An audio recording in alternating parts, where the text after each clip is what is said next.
The key to succeeding where I failed last time is to simply optimize and become significantly more efficient than before. So you'll see some changes in this run. Specifically in the top left, I got rid of the playtime counter and the day counter, and now we just have a speedrun counter. 168 hours is the total time, and this will be on the entire week, so I don't have to explain that later down the line.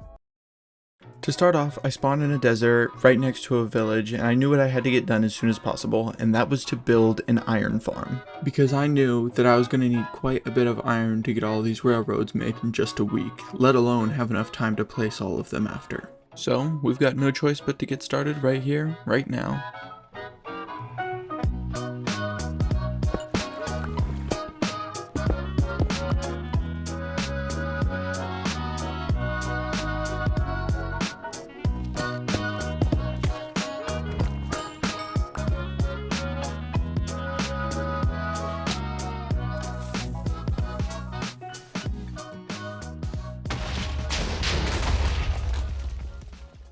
After what some would consider an incredibly lucrative mining session, I had all the materials I needed, and I immediately started working on my iron farm.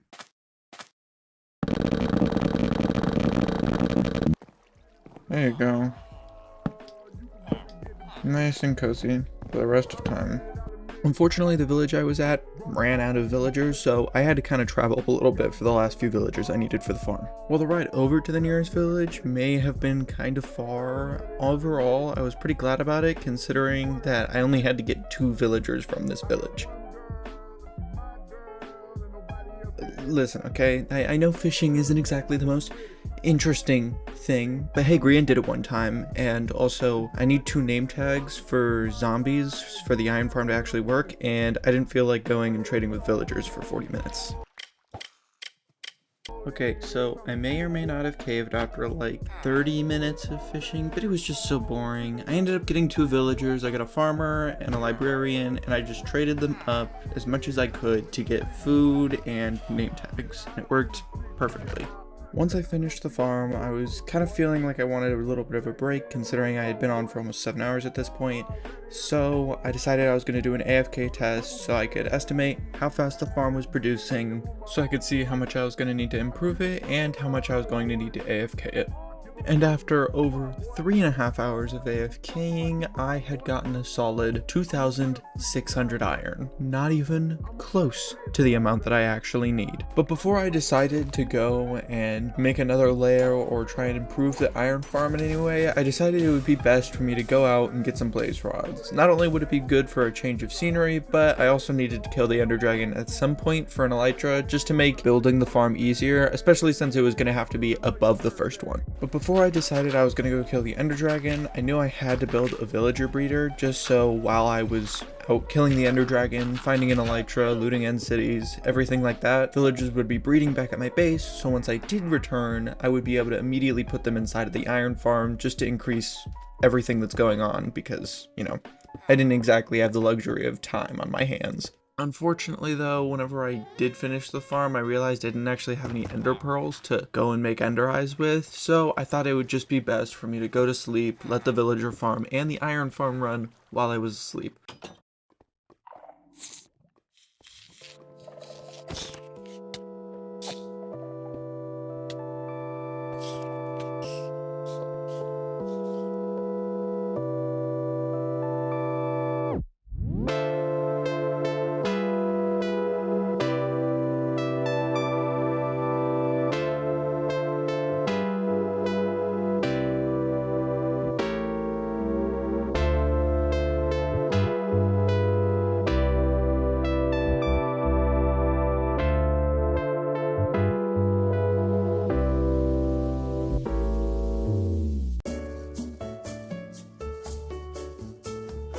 You guys are honestly insane if you actually thought I was about to make a whole montage of me looting end cities and killing the ender dragon and everything. I make these videos on my own time, I don't pay someone else to do it, okay? I don't care to do all that work. Anyways, if you can't tell from the footage I'm showing you right now, I died while end busting and I had a wonderful experience, wasting all of that time going all the way back to get my loot. But not to fear everyone, because it only took me a nice cool 2 full hours to find my loot and be able to return back to my base for a mediocre amount of results. The only main benefit I got from doing all of this was just getting an elytra, and I didn't even have that much gunpowder to work with in the first place, nor a mending book or an unbreaking book to put on it.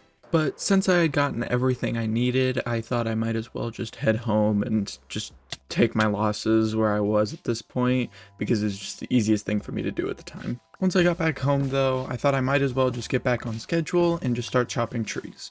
In the last playthrough, I made a bamboo farm, and in hindsight, it just would have been so much faster if I just bit the bullet and chop down all the trees myself, just because it's so much faster than any farm could be 99% of the time, and it would only take like 3 hours to get all the wood I need to make all the sticks. But after about 5 minutes of chopping trees, I immediately remembered, oh yeah, iron is my main problem, so I decided to go back and work on my iron farm a little bit. And the easiest way to increase the farm's speed from this point forward was to add more layers and make it a multi-dimensional iron farm, which just means I use portals.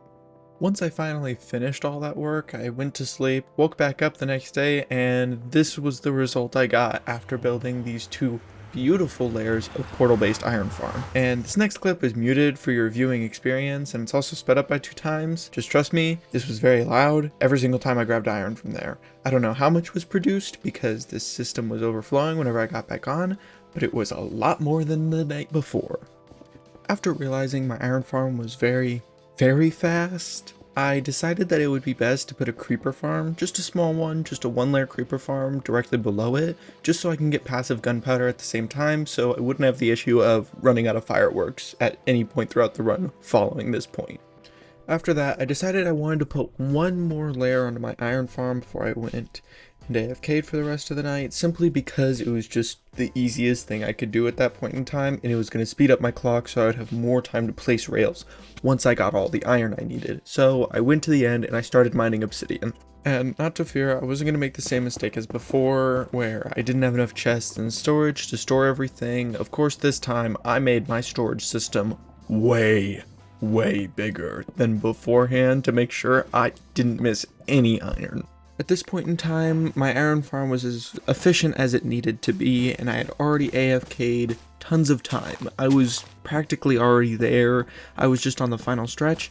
All I needed to do was get all the sticks that I needed to be able to actually make all the rest of the rails, and then I was immediately just going to head off in one direction and make the rails as I went on, opposed to my prior strategy, which was making all the rails and then carrying them manually out to wherever I needed to go. After getting all the wood that I needed, I went to sleep, woke back up the next day, and I just started crafting all of the iron blocks I needed to put in my ender chest before I finally went off and started placing rails on the nether roof. However, once I was done with this, I realized there was nothing left for me to do. All I could do was just buckle down and place 363,000 rails. Hey.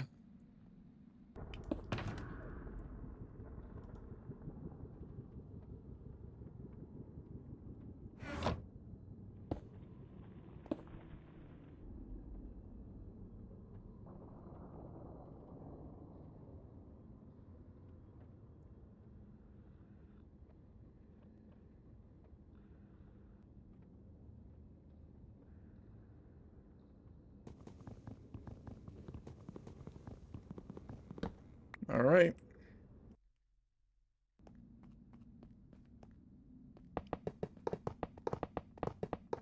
I wanted to put that clip there just so you guys would understand a fraction of the mundane nothing burger that this video actually is. I don't know if any of you guys have realized, you're watching a video of me placing 363,000 rails in a straight line, and you never actually wondered, probably, how boring that concept actually is. It's just me looking at the floor. This is all of it. This is the majority of the recordings. I have over 500 gigabytes of me looking straight at the bedrock ground, placing rails. It seemed a little bit more interesting than the boringness that it would initially have been. I'm just going to overlap all of the recordings and then just answer some questions from the first video, because that's more entertaining than just 30 minutes of this.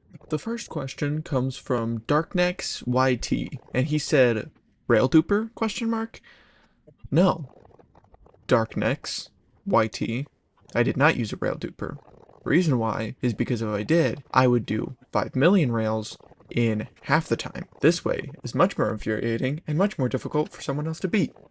And it's also more impressive and makes for a better video than spending 5 minutes making a rail duper and then going AFK for 100 hours.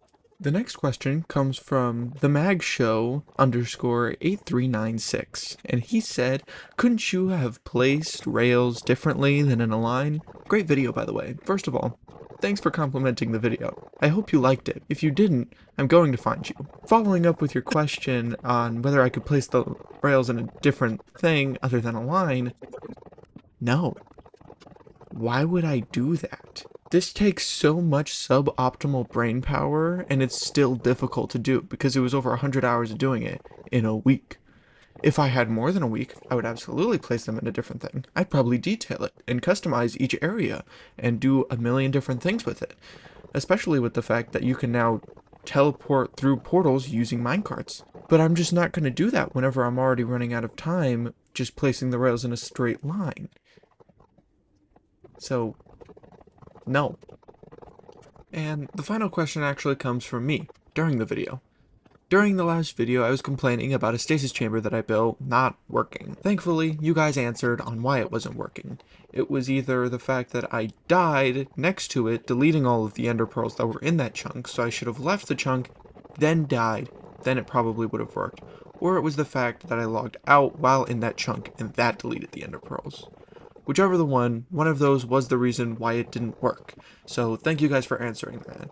And pertaining to all the other comments, I either answered them in the comments section, or I didn't, and I'm just going to explain them now on why I didn't, or explain bigger questions. Thanks to Oblivion in the comments section from last time for giving me the idea to just carry the raw materials to make the rails instead of just carrying the rails myself. That was kind of a stupid thing, but I wanted it to be more of a visualization that you could see me go through. Unfortunately, that just didn't work, and this was just a way better idea. So thanks to Oblivion for giving me that idea. Also, I want to say to all the people who were questioning why I didn't just use a rail duper, that's because the whole first 10 minutes of this video would be completely pointless, and it would just be a sped up version or a slowed down version of me placing 363,000 rails, and I want an interesting video, and I assume you guys also want to see an interesting video, so that's why I didn't do that. I placed them in a straight line because it looks better as a minecart rail to be placed in a straight line. The reason why I didn't detail it is because placing them in a straight line is about as far as I can get for you guys, okay? I can't do much more. And finally, no, there is a really high chance that I will never ever do this again. I'm gonna set like a like goal to 50,000 likes on this video, which is an insane, absurd goal. Like, that is an absurd goal for me. There's such a small chance that I actually get that amount. That's why I'm setting it that high, because I really don't want to do this again. It was really annoying to do it the first time, let alone the second time. Also, this is the final thing. Sorry, I've said like 3 final things now, but I digress. During the recording of this video, I had scabbing all over my legs, my knees, my arms, my face even, just because I had gotten into a really bad crash that landed me in an ambulance ride and going to the hospital. I think I might have had a mild concussion while recording the video as well, I'm not really sure. But that's the reason why it took me almost a month to get this video out, opposed to like 2 weeks. It's because you can see it throughout the video as well. There would be 2-hour cuts between me doing the simplest of tasks just because I couldn't bear to sit at my computer anymore and I'd just go back and lay down. But it's not like I was forcing myself to do this. I just love making these videos. Anyways, I hope you guys enjoyed these videos. The first part and this second part, I put a lot of effort in both of them. It doesn't matter to me a ton if these videos get a lot of views, I just want to build experience editing because I want to make more videos and I want to get better at it. But I'm not expecting to immediately find success. I want to work towards that success because I know if I don't, nothing will change. And I'll still be bad at editing, just like I am now.